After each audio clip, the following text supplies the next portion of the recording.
Swallowing his anger, Chiaro turned and walked a few feet to the counter, plopping onto an empty stool. He had no sooner seated himself than the counterman, Fat Albert, waddled over. "What's yours?" "Just give me a couple of coffees to go. Jimmy's waiting out in the car." "Sure thing, coming right up. Anything else?" "No, thanks, except I hope that kid doesn't camp on the fucking phone." Fat Albert turned slightly to see where Chiaro was pointing. The youth was still bent over the instrument, but he had opened the door a bit more to get more air. Rising, Chiaro leaned over the counter until he could see the ledge that ran underneath, inside the serving area. Directly beneath was a sawed-off shotgun. Trying not to attract attention to himself, Chiaro leaned further over the counter, took the shotgun in his hands, and pressed the release so the barrel could swing upward. Seeing that 2 shells were firmly in place, Chiaro nodded in satisfaction and clicked the barrel back into position. Carefully, he replaced the weapon on the shelf and sat on the stool, tuning into the young trucker's conversation. "Okay, then tell him I'll call him back in 10 minutes. It's all yours," he told Chiaro, "but I need it back in 5 minutes. Chiaro gave him a look that would fry bacon. "Go fuck yourself," he told the driver. "I got business to take care of, too." Dismissing the young driver, he inserted a coin into the phone and dialed. "Yeah, Sal," Chiaro said into the phone. "This is Bobby. Where's Dolly?" "Because I'm asking, that's why. You gotta have a fucking explanation for everything?" He glanced at his watch. "At what time?" he asked incredulously. "Well, then where is he?" Okay. If he checks in, give him this number, 273-4985, and tell him we're waiting for him, but we ain't gonna wait all fucking day." Grunting, he replaced the receiver with a bang and exited the booth. As he left, the young driver started to re-enter the cubicle. Chiaro put his hand on his chest. "You can't use it, kid. Sorry." The driver stopped, eyeing Chiaro evenly. "Who the fuck are you?" he asked softly. Chiaro's eyes narrowed. "You a union driver?" he asked harshly. "Sure," the driver said, puzzled. Chiaro reached into his back pocket, extracted his wallet, flipped it open, and proffered it to the driver. "That's who I am." The driver studied it, shrugged, and said, So, that's who the fuck I am," Chiaro said, meaning enough is enough, dickhead. You want trouble, you found it.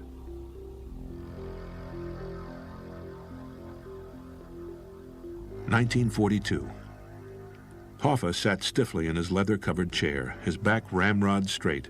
His coat was off, tossed carelessly across an empty chair pushed up against the paneled wall to his left. There was no need, he knew, to confer with his colleagues.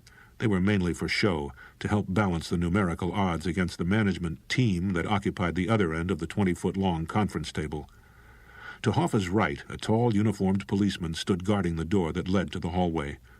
Through the door's frosted glass, despite the heavy gold lettering which said, backwards because it was being read from the wrong side, Railway Express Agency, Hoffa could see shapes moving restlessly back and forth, although he could not discern individuals. Those were the reporters, the vultures, who hovered around gatherings such as this, begging for scraps of information. At the other end of the table was a man named Harold Davis, the designated chief negotiator for the REA. "Mr. Davis," Hoffa said slowly, and he hoped reasonably, "I am a man with a legitimate grievance and a legitimate position. I am here in the legitimate interests of my fellow Teamsters and my fellow drivers, who, under the law, have the right to elect to—" Davis held up his hand, like a school crossing guard signaling traffic to a halt. "There is nothing legitimate about tying up the country, Hoffa interrupted. "The Teamsters haven't tied up the country." "You people," Davis continued, as if Hoffa had not spoken, "your people for the last 6 weeks—" "My people," Hoffa exclaimed. "You're the one who's being hard-headed. The people I represent, the over-the-road drivers, are entitled to a decent wage." "President Roosevelt—" "Don't bring the president into it," Hoffa said hotly. "I'm a Democrat, too, but President Roosevelt don't make the laws." "The newspapers," Davis began. "Don't bring the newspapers into it either," Hoffa insisted. "If President Roosevelt and the newspapers are ever elected by the Teamsters to replace me, then I will abide by their opinions." Angrily, he rose and stomped toward the door. "Wait a moment," Davis said, his voice rising. Hoffa ignored him, reaching for the door handle. When he did, the policeman moved forward a step as if to block his exit. Hoffa stopped and stared at the man. Get the fuck out of my way, he ordered coolly. The officer glanced at Davis, who nodded slightly. Then, without a word, he stepped aside, letting Hoffa and the Teamsters pass into the hallway. Walking into the narrow passage, Hoffa was met by a large contingent of reporters and photographers who had been lounging in the area waiting for something to happen. "Mr. Hoffa," he said, "my name is Andrew O'Leary from the Detroit Tribune. Have you reached an agreement?" "Have the Nazis landed in London?" Hoffa replied. "Hell no, we haven't reached an agreement." Another reporter pushed forward. "Johnson," he said, "from the Chronicle. Are the Teamsters going to back down?" "The Teamsters never back down," Hoffa barked. "We negotiate. We come to a meeting of the minds." "Jimmy!" yelled a reporter from the back of the knot of newsmen, a slim, dark-haired young man who did not identify himself. "What's the REA position?" "What wage concessions, if any, are they willing to make?" asked O'Leary. "Look, man," Hoffa said, raising both his hands above his head, revealing large, wet circles in his armpits. "The situation is this. Drivers for the Railway Express Agency are not members of the Teamsters or any other union. They don't pay their men what we refer to as union scale. Now, I have made it my goal to bring all drivers in the country under the Teamsters. That way, every driver in every state will be working from the same basic scale. It's fair, it's equitable, and it's goddamn gonna happen." Several hours later, the workaholic Hoffa was still at his desk at the Teamsters' headquarters on Trumbull Avenue. A woman poked her head through the door. "Jimmy," she said excitedly, unaware of Hoffa's mood, "there's a call for you on line 2. Hoffa glared at her. "I don't want to talk to nobody." The woman looked puzzled. "This isn't just anybody, Jimmy. It's Dan Tobin." Hoffa glanced at his watch. What the fuck is the president of the Teamsters Union doing calling at almost 10:30 at night, he wondered. Snatching the phone off the hook, depressing the line button, Hoffa spoke into the instrument. "Hello, Dan," he said. He paused to listen. "No," he said finally. "Well, what the fuck am I going to do? I gotta hold out." Another long pause. "Listen to me for a minute, Dan. They're going to cave in, I tell you. Just give me another week and I—" As he listened, interrupted again, his face grew darker and his eyes bulged. "You want to run this local?" he bellowed into the phone. "You want to unseat me?" Without another word, he reached out and lifted the instrument off the desk. "Take this!" he roared. With a healthy tug, he jerked the cord out of the wall. Hoffa, still riding an adrenaline wave, agitatedly jiggled his leg up and down, making a soft thud on the thickly carpeted floor of the plush-black Cadillac. The driver, a low-level Teamsters gopher, kept his eyes straight ahead, watching the road as it twisted north on Lake Shore Road along Lake St. Clair. Already they were well beyond the ostentatious Grosse Pointe mansions of Detroit's rich and powerful. It was well after midnight, and a bright full moon reflected dazzlingly off the dark water. Hoffa and Frank Fitzsimmons shared the back seat, while the driver and Bobby Chiaro rode in front. Leaning over the seat until he was speaking almost in the driver's ear, Hoffa urged him to hurry. "Get me there, Larry," he ordered. As he spoke, the car slowed abruptly. "Why the fuck are you slowing down?" Hoffa asked the driver in consternation. "There was a cop back there," Larry said, "sitting on the side of the road." "Fuck the cop," Hoffa said. "If he comes after you, gun it. We don't have time to screw around." The driver glanced sideways at Chiaro, as if seeking his approval. "Do as he says," Chiaro said, almost in a whisper. "Pick it up." Larry nodded and depressed the accelerator, taking a sharp curve with a loud screech. "You know, you're right about Tobin," said Fitzsimmons obsequiously. "He may be the IBT president, but the locals got to have some authority. It's like when the president of the United States comes out against the working man." Fitzsimmons did not get to finish his thought. In mid-sentence, a dark sedan jumped out from a side road and swerved in front of Hoffa's car, forcing the driver to slam his foot on the brakes and throw the Cadillac into a skid. "What the fuck?" Hoffa said as the centrifugal force threw him to the side, causing him to bang his head with considerable force against the frame. "Get down on the floor," Chiaro ordered, digging into his waistband for his pistol. "Get down on the fucking floor and don't come up until I tell you." Hoffa put his hand against his head and was surprised when it came away bloody. The second vehicle, which had screeched to a stop just ahead of Hoffa's limousine, was sitting firmly astride the road, blocking a forward escape route. As Chiaro warned Hoffa to stay put, The passenger door of the sedan opened, and a tall figure emerged. When the man stepped into the Cadillac's headlights, Chiaro could see that he wore the dark uniform of the Detroit police. In the back seat, a dazed Hoffa was still wrestling with the door handle, cursing semi-fluently under his breath. Finally, he got the door open and climbed unsteadily out of the vehicle. Chiaro, who by then was also out of the car, barked another warning at Hoffa. "God damn it, Jimmy, I told you to stay back. Get back in the fucking car," he ordered. Hoffa continued to ignore him.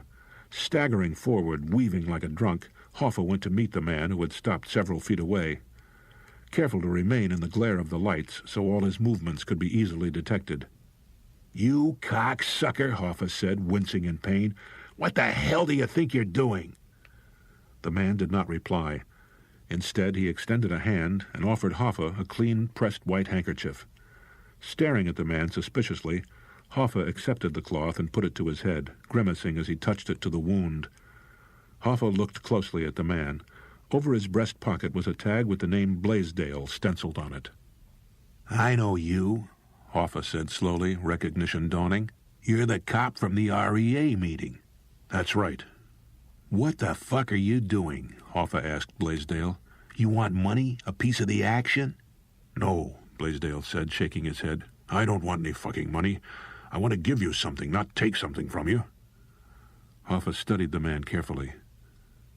"Some advice," Blaisdell said. "A warning. Call off the march." Hoffa laughed. "Davis sent you out here to try to scare me off?" "Davis," Blaisdell spat. "That asshole. If he knew I was here, he'd have me fired and nothing flat." "Okay," Hoffa said. "Assuming you're straight, why should I call off the march?" Blaisdell lowered his voice. "Because things have been arranged. Things are in motion. Don't be stupid. Call off the fucking march." "I'll think about it," Hoffa said noncommittally. "What was that all about?" Chiaro asked worriedly as soon as Hoffa had returned to the Cadillac. "Basically, he wanted to warn me about an ambush." Chiaro's eyes widened. "An ambush," he said in surprise. "Has to be at the march, right?" "Right," Hoffa said, removing the handkerchief from his head and looking at the stain. "Now let's move. We can talk on the way." Pools of rainwater dotted the surface, appearing like irregularly shaped holes amid the light-colored pebbles that had been spread over the warehouse roof. Hoffa, Chiaro, and 3 other men fastidiously avoided the puddles as they jogged toward the edge, beyond which could be heard a constant banging and clanking, as well as intermittent hisses of steam and the screech of metal against metal. "There it is," Chiaro said as he poked his head over the parapet, sounding almost surprised to find a bustling rail yard virtually at their feet. Hoffa, panting slightly from the exertion of the quick traverse of the open roof, stood next to Chiaro and looked down. From where they stood, they could see a half-dozen switch engines huffing and laboring among the tangle of bright steel tracks, some pulling several cars at a time, some just one, and one, totally unencumbered, was obviously heading toward a rendezvous with a pair of waiting boxcars. Directly across from them, perhaps 2 football field lengths away, was another large warehouse. Through the open doors of the loading docks, men could be seen bustling hurriedly about, silhouetted against the interior lights. On the outside, spotlights shined brightly against the large yellow-on-green sign in the center of the building. In 3-foot-tall letters, the words read, "Railway Express Agency." Giving additional life to the scene was a group of men parading in front of the docks, just beyond the REA property line. The men, wearing coats as protection against the sudden change in the weather, carried 4-foot-tall placards. Black letters on a white background pronounced that the International Brotherhood of Teamsters was on strike against the REA. Chiaro turned to the men that had accompanied them. "Okay, guys, let's go." Like well-trained troops, they swung their legs over the railing and climbed one by one down a fire escape. Chiaro followed, and then Hoffa. Once they were on the ground, they hurried across the tracks, aiming at the picket line. As they got closer to the main body, a man raced out to meet them, an organizer named Anderson. "Jim," Anderson said loudly, relief evident in his voice. "God damn, I'm glad to see you. Tobin's been driving me fucking crazy, sending messages every 5 minutes that he wants you to call him in New York. But just in case you can't find a phone, he left a message. Said to be sure to tell you." "Tell me what?" Hoffa asked, knowing what the answer was going to be. Anderson dropped his voice, seemingly unwilling to share the news with the other picketers without first imparting it to Hoffa. He said, and he repeated it 3 times to make sure I understood, he said to hold off on the fucking march. Okay, Hoffa said sharply. I got the message. Thanks. Now get back on the line. Hoffa spent 15 minutes with the men on the picket line in front of the loading dock, trying to buck up their spirits, preparing them for the ordeal he knew was coming, telling them to hold the line no matter what. Hoffa, Chiaro, and the 3 specially picked lieutenants walked around the side of the warehouse and approached the REA main gate. 24 men formed a picket line that moved slowly and silently back and forth in front of the gate. At least twice as many men huddled on the periphery, waiting to take their turns on the line. As Hoffa and his entourage rounded the corner, one of the marchers spotted him and shouted to the others. "Here comes Jimmy!" he called out, pleased to note Hoffa's presence and proud to be the one to announce his arrival. All along the line, heads turned, and the men who had seemed dispirited appeared to be revived and reinvigorated simply by Hoffa's approach. "Hey, Jimmy! Good to see you! Welcome aboard! Glad you're here!" They greeted him as he walked the length of the line. Walking up to a young man with a crew cut and freckles across his nose, Hoffa reached out and took his hand. Looking at his watch, the man, whose name was Terry Boyers, winked at Hoffa and motioned with his head that Hoffa should step away from the group a few paces. How do you read it? Hoffa asked him. Boyers pointed across the yard toward the building. I don't think they're going to do a goddamn thing. When Hoffa did not immediately reply, Boyers asked, I mean, what would they gain by violence? Hoffa looked over Boyer's shoulder at the scene in front of him, lost in thought. It's decision time, he told himself. If I'm going to listen to Tobin and Blaisdell and call off the march, now's the time to do it. Hoffa looked around him. All told, when the last of the stragglers arrived in the next few minutes, Hoffa expected to have some 200 teamsters gathered in front of the gate. A small army, but one that would, he knew, be miserably outgunned, if not actually outnumbered by the strikebreaker force that would be summoned by Davis and his REA bosses. As he ran over his options, another man approached from the darkness. Looking up, Hoffa saw that it was Frank Fitzsimmons. What you going to do, Jim? Fitzsimmons asked, tension and anxiety evident in his voice. Hoffa opened his mouth to reply, but whatever he was going to say was lost in the commotion that erupted. Before he could say whatever he was going to say, a gun was fired, its report shattering the stillness of the night. Hoffa spun around to face the group of teamsters, perhaps to see where the shot came from and what its effect had been. Gritting his teeth, Hoffa was formulating a command when Chiaro, who had rushed toward his boss at the sound of the shot, grabbed Hoffa around the shoulders and pulled him to the ground. Don't be fucking stupid, Chiaro grunted. You ain't fucking bulletproof. Raising his head, Hoffa could see 2 policemen wrestling with a man in a dark overcoat.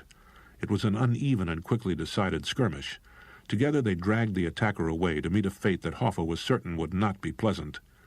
Nimbly he scrambled to his feet, followed by Chiaro, Fitzsimmons, and Boyers, who had been standing only a couple of feet away. Satisfied that no one had been wounded, Hoffa turned grimly to Chiaro. Well, fuck me, he said resolutely. If Tobin and the newspapers and President Roosevelt and every fucking other buddy in the world is against me, I must be right.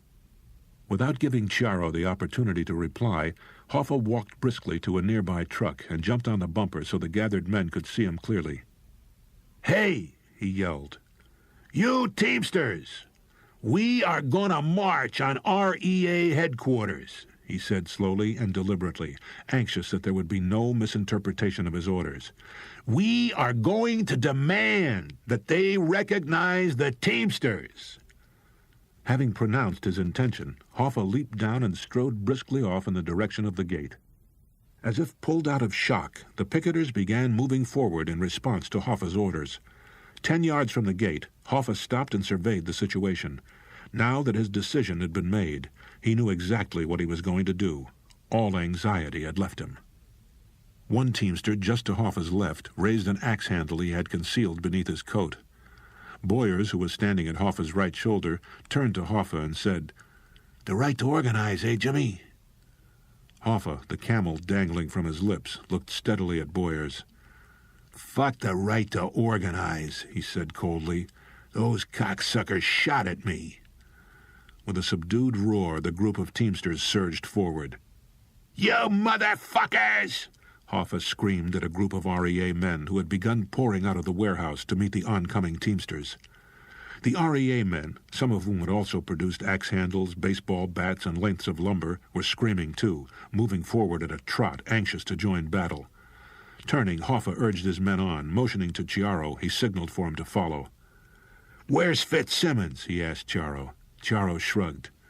"Fitz!" Hoffa called out loudly. "Fitzsimmons, where the hell are you?"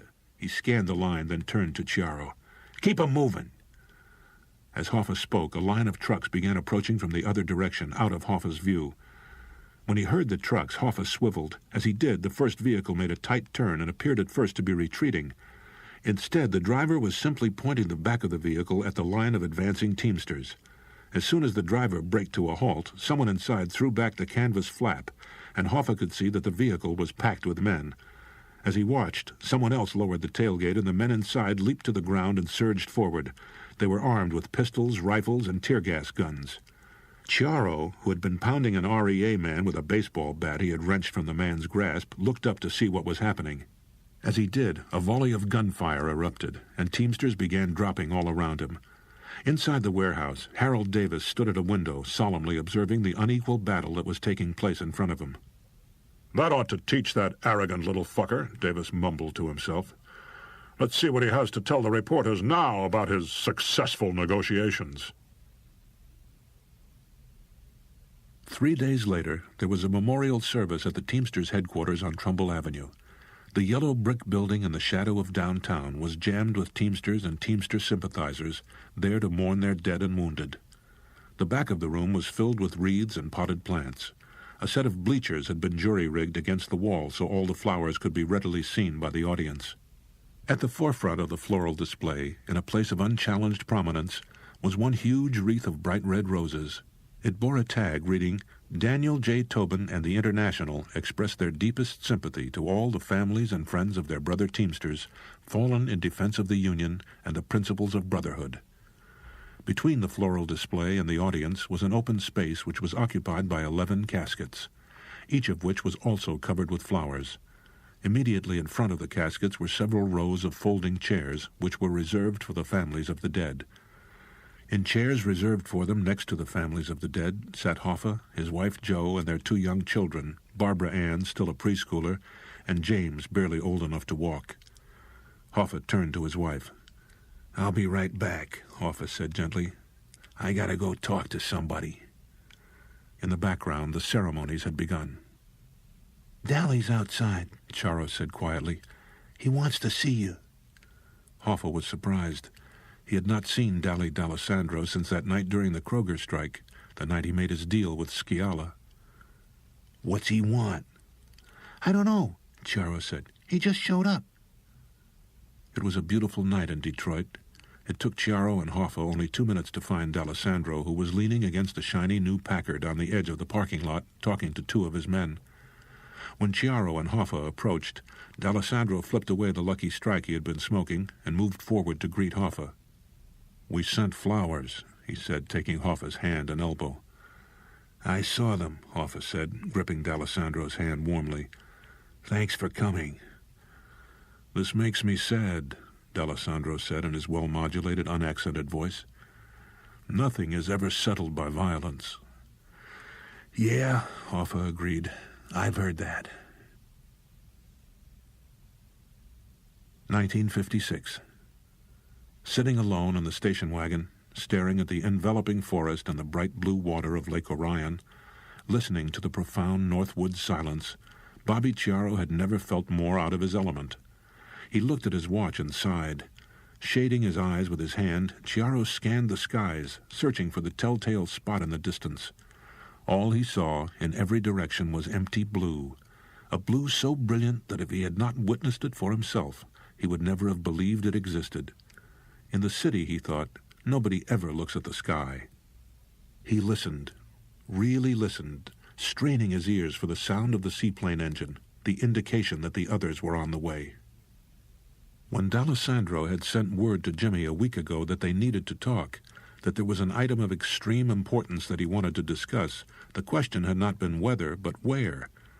Now that the Teamsters had achieved national prominence and had 1.6 million members on the rolls, more than $1 billion in the bank, and contracts with 800 different employers, things were different.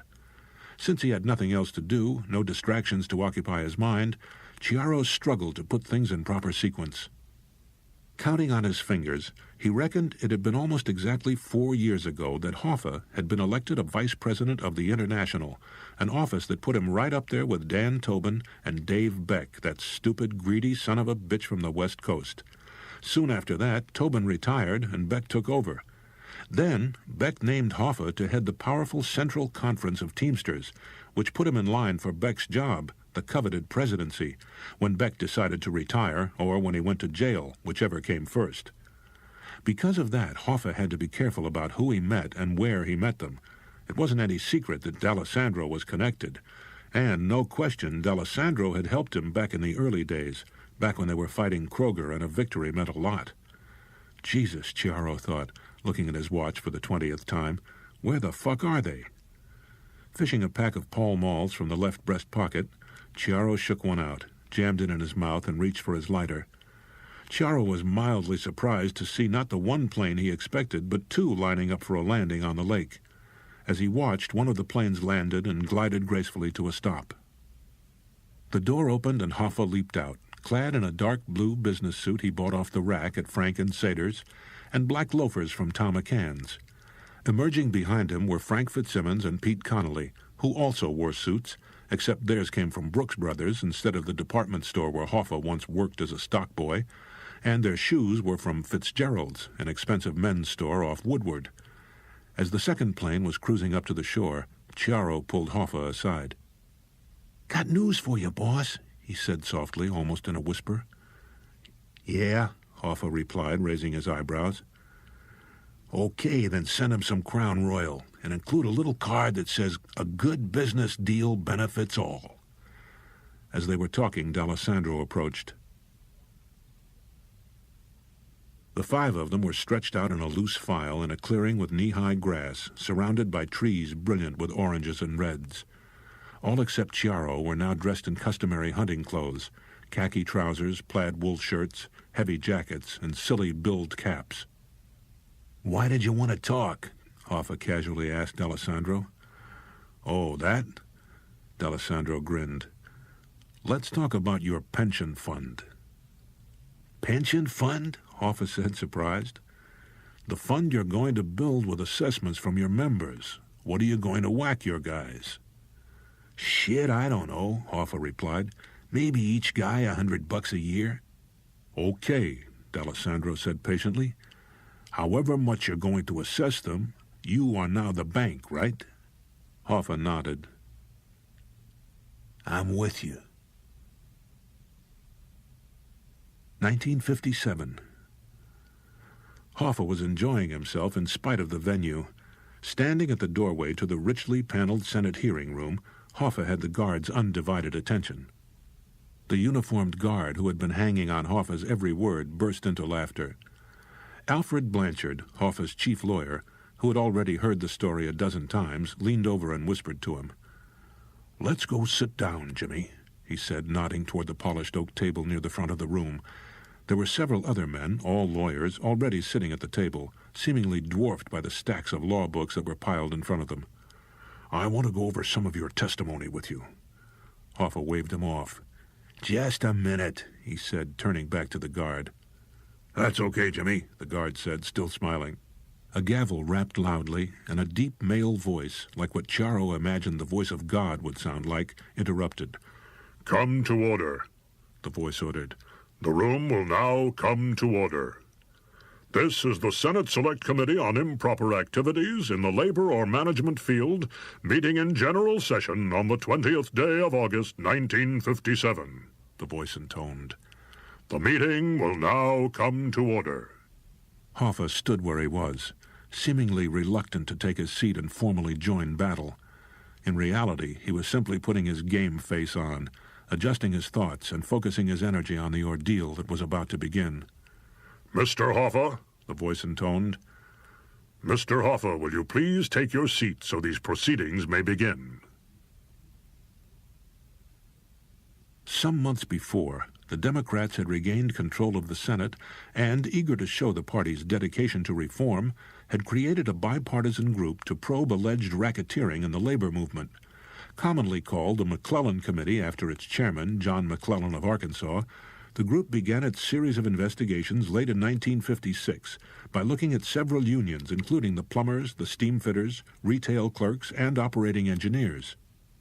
Under the guise of scrutinizing possible abuse of the union's tax-exempt status, the committee began its inspection of the Teamsters in March 1957 by summoning IBT President Dave Beck. The committee was particularly interested in learning, McClellan explained to reporters, why Beck apparently took $370,000 from union funds for his own use, placed Teamster mortgages with a company in which he was part owner, bought a filling station in Seattle and ordered Teamsters to patronize it, and listed $35,582 as the cost of lunches for staff members in the Teamsters headquarters cafeteria, since everyone ate there for free. Beck, who had no desire to go into these issues or any others dealing with the Teamsters, delayed his appearance for more than 2 months, claiming that he had been advised by his doctor not to travel for an indefinite period because of poor health. In addition to being elusive, Beck proved that he had at least a few teeth. Since being elected Teamsters president, he had expanded his sphere of influence and worked hard at making himself appear respectable. His efforts had not been without success. Besides being president of the Teamsters, he was a member of the governing board of the University of Washington, a key participant at international labor meetings, and the chairman of an independent trucking industry advisory committee. As a staunch supporter of President Dwight Eisenhower, he also commanded no little amount of influence in Washington. However, he was no match for the committee. McClellan, the group's chairman, had a reputation as a diplomat and a gentleman from the Old South.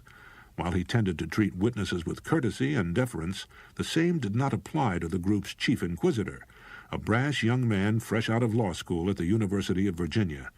Unlike McClellan, Robert F. Kennedy was abrasive, pugnacious, and frequently outspoken to the point of rudeness.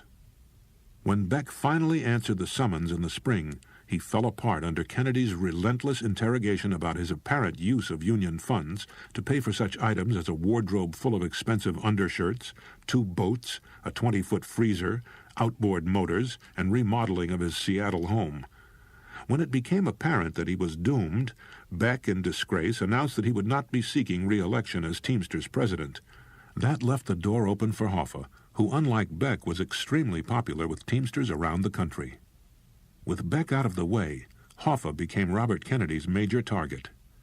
After Beck's inglorious end and eventual conviction for grand larceny, Kennedy instructed his hand-picked investigative squad of former FBI men to dig into Hoffa's past, paying special attention to 2 Hoffa enterprises, the Test Fleet Corporation and a Florida land deal called Sun Valley.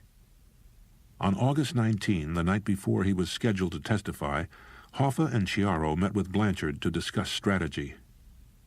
"Jimmy," Blanchard said with a sigh, "we've got a problem, a big problem." "Oh, yeah," Hoffa replied nonchalantly. "You think these assholes are going to get me as easy as they got Dave? Beck was a cream puff. They got no idea how tough Hoffa is. No fucking idea." Blanchard exhaled slowly, counting to 10 before he answered. "Here's the facts of life, Jimmy. When you go in that hearing room, your butt's going to be on the line.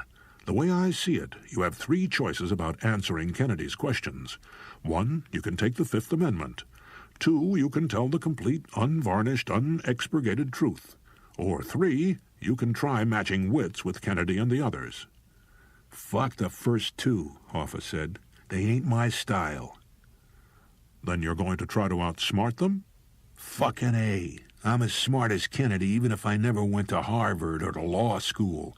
The Teamsters got a lot of money in the Treasury. We can fight for a long time, and that, by God, is what I intend to do." As soon as Hoffa took his seat at the witness table, the TV lights, as if on cue, clicked on brightly, causing him to blink in surprise and physical discomfort. Since the hearings started several months before, it had become a major media event, followed daily on television by an estimated 30 million viewers, and in newspapers and magazines by another 50 million. Before McClellan or Kennedy could speak, Hoffa was on his feet to apologize. I beg the committee's pardon for delaying these proceedings. Kennedy ignored him, started reading from his notes. Hoffa glared at him. Excuse me, he said icily. I thought you had finished, Kennedy replied. No, I was in the middle of a thought, Hoffa said. But it was of no consequence, he said, taking his seat. You go on with what you were going to say. Kennedy nodded. Thank you, he said sarcastically. As I was trying to say, the committee intends to pursue evidence of the movement of organized crime into the ranks of labor. We intend to investigate how this has corrupted some of the country's major labor organizations, specifically the Teamsters Union, which historically has been a refuge for mobsters and their ilk.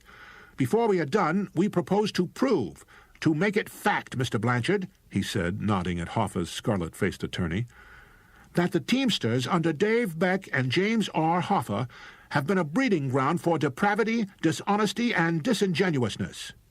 I told you, Hoffa whispered, this whole fucking thing is rigged. Kennedy wants to get me, but first he wants to get some headlines for himself and his jerk-off brother. This whole thing is just a show to promote the fucking Kennedys.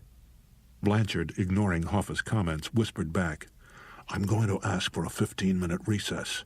Then you and I are going into one of those back rooms and we're going to go over one more time this business about test fleet. And we're going to say a quick prayer that they don't have all the details. Okay, Hoffa nodded solemnly. They returned to find Kennedy nervously tapping his pencil against the tabletop, obviously anxious to begin his questioning.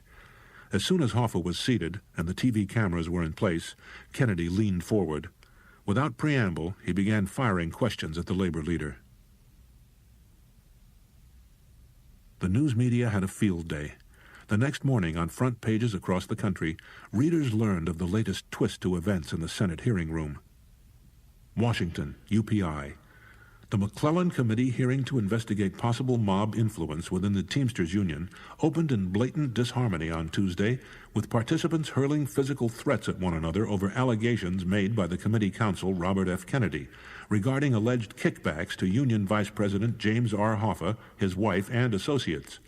Senator John L. McClellan, the committee chairman, had to threaten to bring in federal marshals to restore order to the proceedings before the hearing could continue. The verbal free-for-all began after Kennedy accused Hoffa of taking a kickback from a firm called Commercial Carriers following a strike against the Michigan firm almost a decade ago. According to Kennedy, Hoffa intervened in the strike and helped settle on terms favorable to Commercial Carriers, in return for which Commercial Carriers created a corporation called Test Fleet, sold it to Hoffa and his associate Robert Chiaro at a giveaway price, then shuttled business their way. It was one of the most obvious attempts at extortion I've ever seen, Kennedy told reporters at the end of the day. Hoffa, while not denying that he and Chiaro operated a business transporting vehicles for manufacturers, claimed there was nothing illegal about the operation. There's nothing wrong with me starting an enterprise that has connections to the trucking industry, he said. It is the only industry I know, and there's nothing about my job that would keep me from having a sideline business within that dealt with some members of the industry.